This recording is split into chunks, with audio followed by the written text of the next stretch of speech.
بسم اللہ الرحمن الرحیم۔ السلام علیکم ورحمۃ اللہ وبرکاتہ۔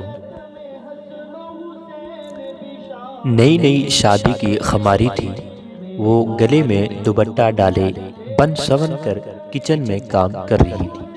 شوہر کے آنے کا وقت ہونے والا تھا اور وہ سب پرفیکٹ چاہتی تھی۔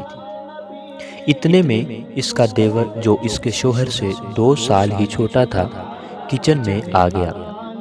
نہ چاہتے ہوئے بھی وہ بھابھی کو دیکھتا رہ گیا۔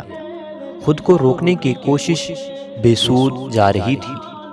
دیور کی نظروں سے گھبرا کر وہ پلٹی تو اس کے چہرے پر تعاسف اور پریشانی تھی۔ عورت تھی، نظروں کا مفہوم جانتی تھی۔ دوپٹہ جلدی سے سر پر اوڑھا اور کمرے میں پناہ لی۔ کچھ دیر بعد دروازے پر دستک ہوئی اور دیور کی آواز سنائی دی۔ بھابھی، میں معذرت خواہ ہوں، انسان ہوں، نفس کے ہاتھوں مجبور ہو گیا اور آپ کو دیکھنے کا جرم کر بیٹھا۔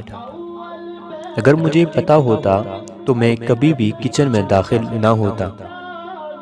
بھابھی، ایک گزارش ہے کہ مناسب حد تک پردہ کیجیے گا۔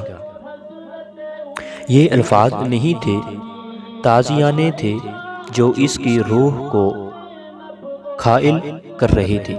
اس نے جلدی سے وضو کیا اور قرآن پاک کھولا۔ قرآن کریم کی آیت اسے زندگی کا سبق سکھا رہی تھی۔ قرآن مجید کی آیت کا ترجمہ ہے، اور ایمان والیوں سے کہہ دو کہ اپنی نگاہ نیچی رکھیں اور اپنی عصمت کی حفاظت کریں اور اپنی زینت کو ظاہر نہ کریں مگر جو جگہ اس میں سے کھلی رہتی ہے، اور اپنے دوپٹے اپنے سینوں پر ڈالے رکھیں اور اپنی زینت ظاہر نہ کریں مگر اپنے خاوند پر یا اپنے باپ یا خاوند کے باپ یا اپنے بیٹوں یا خاوند کے بیٹوں یا اپنے بھائیوں یا بھتیجوں یا بھانجوں پر یا اپنی عورتوں پر یا اپنے غلاموں پر یا ان خدمت گاروں پر جنہیں عورت کی حاجت نہیں، یا ان لڑکوں پر جو عورتوں کی پردہ کی چیزوں سے واقف نہیں، اور اپنے پاؤں زمین پر زور سے نہ ماریں کہ ان کا مخفی زیور معلوم ہو جائے۔ اور اے مسلمانوں، تم سے اللہ کے سامنے توبہ کرو۔ اے مسلمانوں، تم سب اللہ کے سامنے توبہ کرو تاکہ تم نجات پاؤ۔ سورۃ النور، آیت نمبر 31۔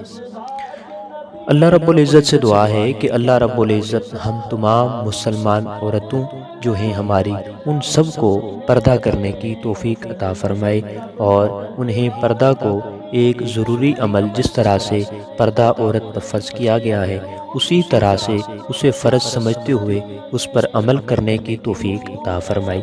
آمین۔